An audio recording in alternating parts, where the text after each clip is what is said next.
Hind şəhərlərinin birində bir nəfər şiə var idi.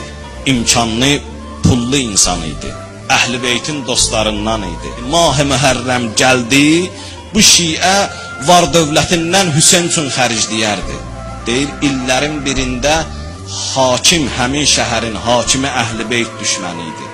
Xəbər verdilər həmin hakimə ki, sənin vilayətində bir hindli şiə var, o hər il Hüseyn üçün əza məclisi keçirir. Pullar xərc eləyir Hüseyn əzasında iştirak edənlərə. Hakim həmin şəxsi çağırtdırır yanına. Nə qədər var dövləti var idisə alır əlindən. Kişi gəlir evə, günlər keçir, Mah-ı Mühərrəm gəlir. Mah-ı Mühərrəm gələndə həyat yoldaşı çox salihə bir xanım idi. Deyir, kişi, nəyə görə belə narahatsan?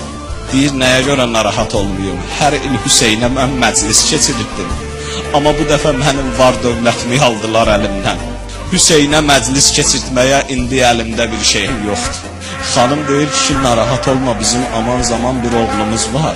Oğlumuzu apar bazara qul kimi sat.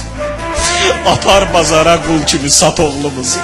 Onun pulun gətirərsən, Hüseynə məclis qurarsan. Deyir, kişi sevinir. Durur gəlir oğlunun yanına, deyir, oğlum, mən istəyirəm səni bazarda qul kimi satam, razısan, razı deyilsən.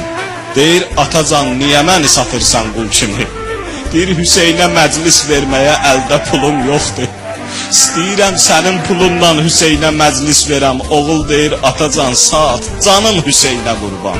Ata gətirir oğlunu bazara, qoyur satdığa. Görür bir nəfər nurani, ali, cənab bir insan gəldi. Soruşur atasından ki, bu cavanla neynəmək fikrin var? Deyir, heç bunu gətirmişəm bazarda satam. Deyir, satmaq istəyirsən? Deyir, bəli. Deyir, mən də alıram. Nə qədər pulun deyir, verir, alır o oğlanı o kişidən. Deyir, pulu alır, durur, gəlir evə. Daxil olur evə, sevinə-sevinə xanımına deyir ki, xanım, xoş bizim halımıza. Bu puldan indi ağamız Hüseynə məclis verərik. Əhvalatı kişi həyat yoldaşına danışır ki, belə satdım, belə gəldi o adam. Deyir, bir də görür, qapı açıldı, oğlan girdi içəri. Baxır oğluna, deyir, oğlum, niyə gəldin, niyə qaçmısan? Deyir, ata qaçmamışam. Sən məni satıb pulu alıb məndən aralananda, mən baxdım sənin ardınca, ağlamaq məni boğdu. Deyir, məni alan o alicənab insan baxdı mənə, dedi ki, niyə ağlayırsan? Dedim, heç, ağamın dalıcan ağlayıram. O mənim ağam idi, mənə yaxşı ağa olmuşdu. İndi mən ondan ayrılıram, ona görə ağlayıram. Deyir, oğlum, o sənin ağon deyil, o sənin atondur. Sən onun oğlusan, sən onun qulamı deyilsən. Deyir, baxdı mənə, dedi, ağa sən kimsən? Dedi, mən həmin o kəsəm ki, atom mənə görə səni satdı. Ənəl qəribul müşərrəd, mənəm o qərib ağa.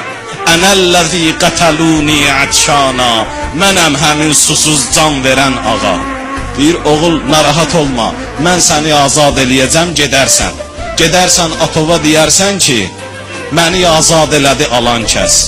Və narahat olmasın, o hakim ondan nə qədər var dövləti var idisə, almışdısa, onu qaytaracaq özünə. Deyir, məni azad elədi ağa. Sən demə o Hüseyn ibn Əli imiş, İmam Hüseyn ağaymış. Bu dəmdə gördülər qapı döyülür. Açdılar qapını, gördülər hakimin nümayəndəsidir. Ev yiyəsinə dedi ki, səni hakim çağırır. Durdum, gəldim həmin hakimin yanına. Dedim, nə sözün var? Dedi, səndən üzr istəyirəm. Mən sənin var dövlətini almışam, mən səndən üzr istəyirəm. Sən get Hüseynə nə qədər ömrün var, məclislər qurcuna. Mən də sənə hər il Hüseyn məclisi üçün 10.000 dirhəm pul ayıracam, göndərəcəm sənə. Hakim, bəs niyə belə fikrindən dönmüsən? Deyir, heç elə oturmuşdum evdə, gördüm bir ali, cənab bir insan gəldi. Dedi, sən mənim şiələrimi niyə incidirsən? Niyə onlara əziyyət verirsən? Niyə onları narahat eləyirsən? Var dövlətin əllərindən alırsan. Qorxmursan Allahdan, qorxmursan Allahın Peyğəmbərindən. Mən deyir, o ağanın gəlişinə, o ağanın sözünə görə həm var dövlətimi qaytarıram, hər il özümdən pul ayırıram, bunlar bir yana. O ağanın ali cənablığı məni elə tutdu ki, mən özüm də, həyat yoldaşım da, balalarım da, nə qədər mənim ətrafımda insanlar var, hamısı dönüb olub Əhl-i Beyt aşiqi. Hamısı dönüb olub Hüseyn aşıqı. İmam Hüseyn ağa bax buna görə qiyamətdə şəfaət eləyəcək. Necə Hüseynin Qur'anın məclisinin müqəddəsliyi var, Hüseyn məclisinin də müqəddəsliyi var.